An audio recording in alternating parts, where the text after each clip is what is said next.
कैसे चली, कैसे पूरी सबक तोहार हो। यदि हम ना कमाई तो घर कैसे चली, कैसे पूरी सबक तोहार हो।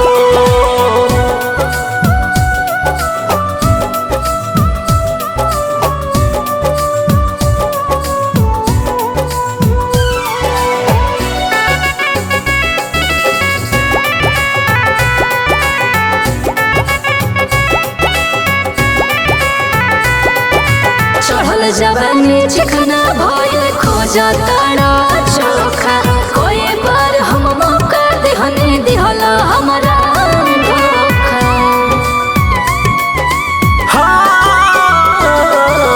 कहिला की बन के रह हरदम तू कंजूस हो। हाथी हाथी बात खाती तू त जालू रूस हो। मानिल कहना सुन लो बचनवा, हो त समस्या आई खार हो।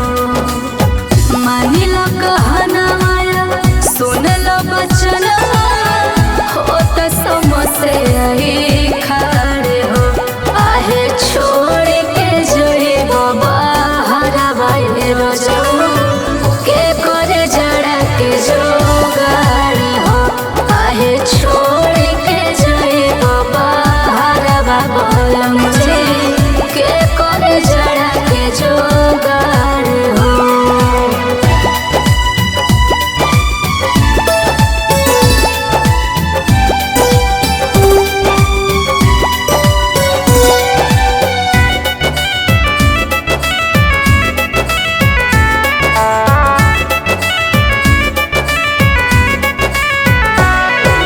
जब जब कोई नहीं मिले के नजर से कोई लो दूर हो। हरिंदर तिवारी राजा खाली खोजे लो खोजोर हो।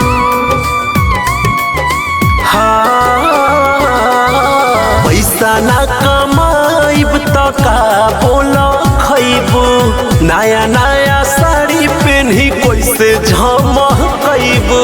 सुना सजना बिलखे नयनवा, भाड़ा हो ये डार हो।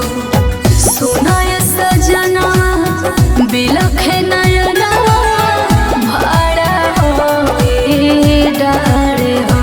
आहे छोड़ के जोड़े बाहर बाबा मुझे, के करे जड़ा के जोगाड़ हो।